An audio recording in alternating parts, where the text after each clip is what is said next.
Paul OSullivan joins us now with some, I suppose, breaking news. Paul, earlier this morning, the arrest of the Commissioner of Police. Well, he was acting commissioner. It's the second Commissioner of Police that you've been involved with in putting behind bars.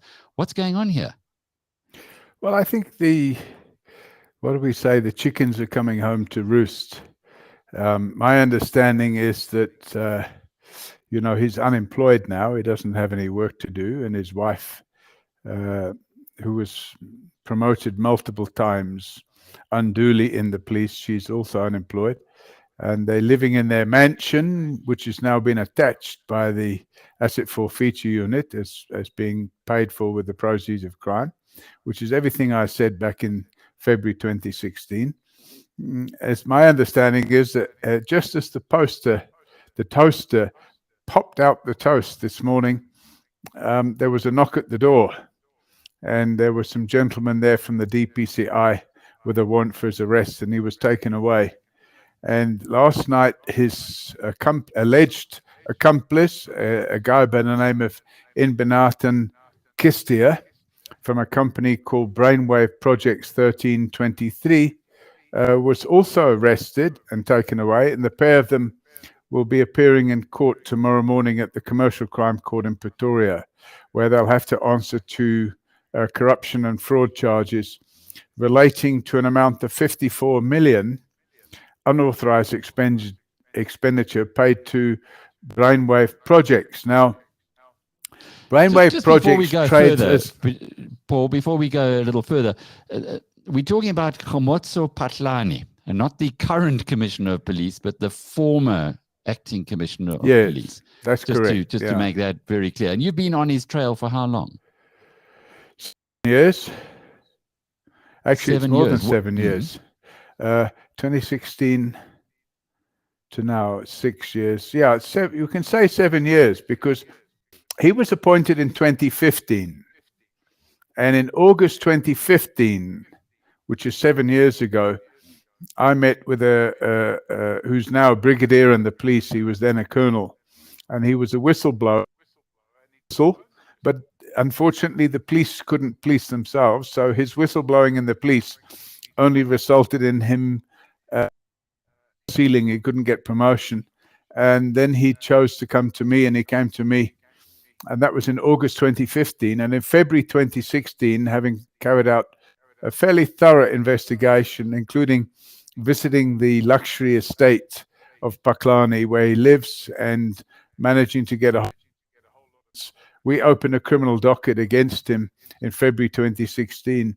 And my infamous email of the 15th of March, where I sent him a picture of the house and asked him where he got the money from to build it, led to me being dragged off a plane on the 1st of April 2016, along with two of my smaller children. So for a better part of a year, he had the upper hand. In fact, on February 2017, our offices were raided, and I had left, but Sarah Jane was here. She was dragged away and driven on a tour of Johannesburg, and then driven out into the countryside and dumped at the police station at Kameeldrift. And the police were told, if anybody phones, she's not here. We brought an urgent application, had her released on the Sunday evening. So she spent in jail from Friday night to Sunday night. And then Monday night, Monday afternoon at 4 p.m., whilst I was with Sarah Jane at our lawyer's offices, we just left and the police pounced on us and I was arrested. And the next thing, we brought another urgent application and I was released. And then the tide slowly started turning because I struck back and I started opening docket after docket. We shared all of our information with IPID. IPID have continued with their investigations. The investigations against Phalane now are sitting with the Investigative Directorate, or ID as it's called, which President Ramaphosa set up in 2018. So or 2019. So things are starting to fall into place now. And, you know, Phalane is failing at every step of the way.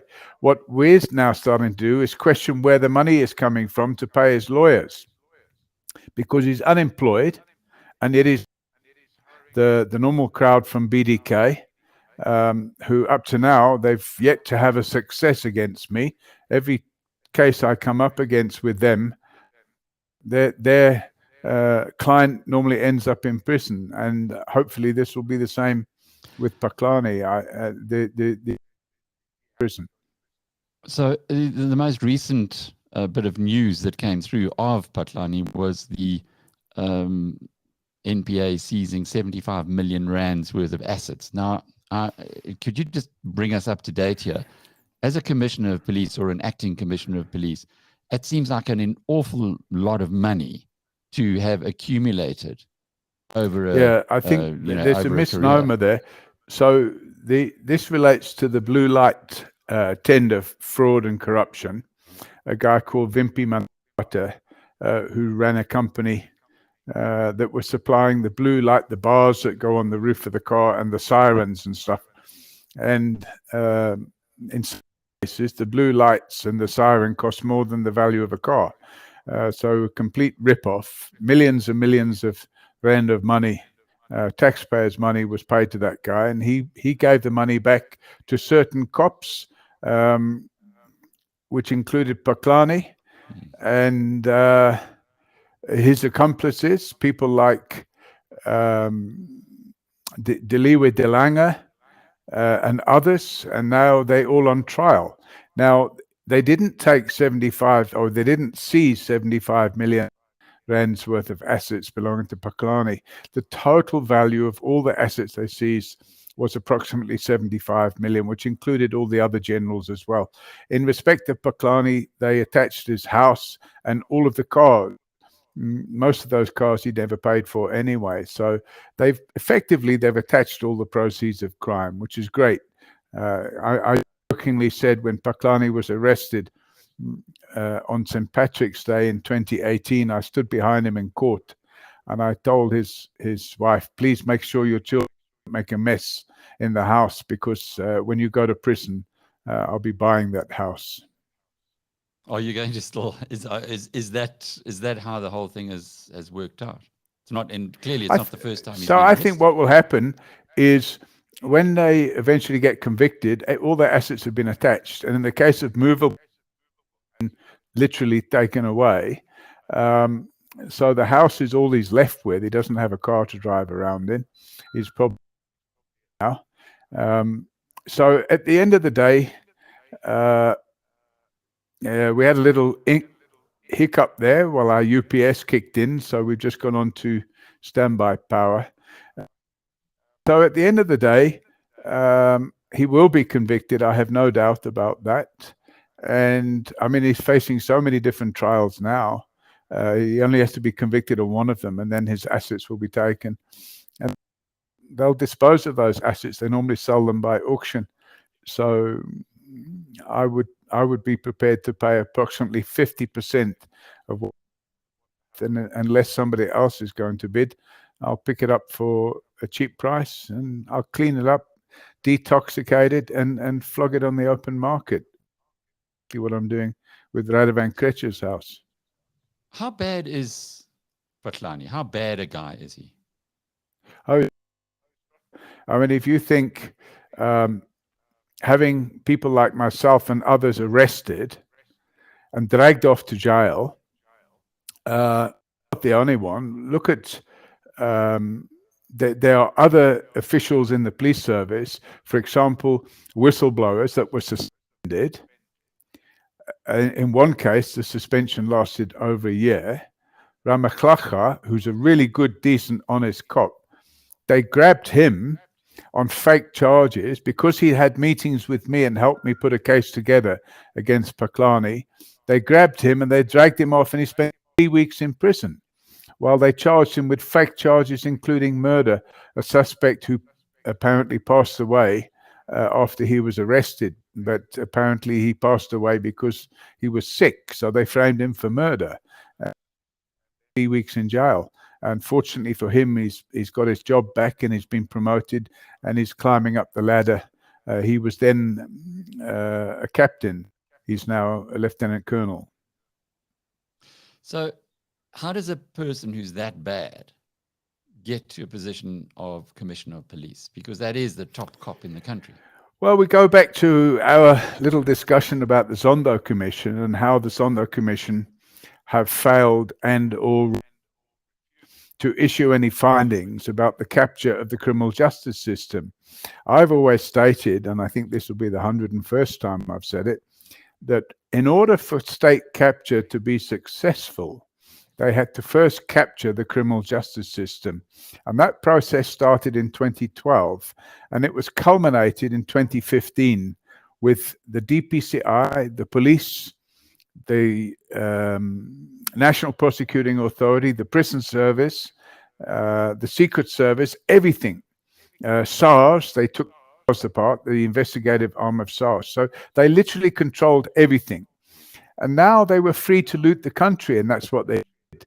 So getting the criminal justice system back on track has to be a big priority for South Africa.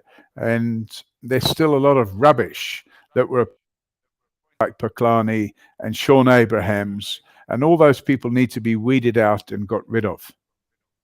What's happened to Sean Abrahams? The last time I heard, he was in the process of getting kicked out of Botswana because he went there to do some work and he hadn't been properly registered with the Botswana, what do you call it, like the Legal Practice Council or their equivalent thereof. So he didn't have the necessary papers. He did, you know, we have some nice lawyers in this country who think they can go and work in Botswana or Namibia. And when they arrive there, they arrive and they stamp themselves in as tourists. Now, if you're a tourist, it means you should have your hiking gear on and go out and look at the game and stuff. But these senior lawyers arrive there, get themselves in as tourists instead of applying for a work permit or a work visa, which enables them to perform certain services. And there's a of lawyers have been nailed in Namibia and Botswana, and Abrahams is just one of them. I decry the fact that he was attention of the Zondo Commission. If the Zondo Commission had have realized that the capture of the criminal justice system predicated state capture, and had they reported on that, you know, people like Sean Abrahams would come under a lot more scrutiny. I've repeatedly said that people like him and his accomplices belong in prison. So Phalane is the second commissioner of police that you've been involved in getting into, well, into the dock, at least on his side. Are there any similarities between this story and the first one? No. I mean, the connection, if you want to call it that, the causal link, is the fact that because after Selebi was finished, I was more or less, okay, well, I've done my bit. I'm hanging up my boots now. But when I saw the trial of Jackie Selebi and I saw senior people in the police and the National Prosecuting Authority going along and giving evidence as defense witnesses for Jackie Selebi and lying through their teeth to go after them. And that's why I opened a docket that I did in 2012. And it just coincidental that when I opened that docket, they thought, okay, we'll silence OSullivan by going for him. And that's what they tried to do. And it all backfired on them. And now I'm suing the government for lots of money, and they all facing long terms in prison. And how are we positioned at the moment, the current commissioner of police? Is it someone who's better than Jackie Selebi and Khomotso Phalane? Well, I don't speculate. So if I don't have any facts, I'm not going to say anything bad about a person. So at this point in time, I have not looked into the new commissioner of police. So I'm not in a position to say he's good or bad or ugly, but if anything pops out of the woodwork, I'll be on it as quick as lightning. Paul OSullivan, forensic investigator, and I'm Alec Hogg. from biznews.com.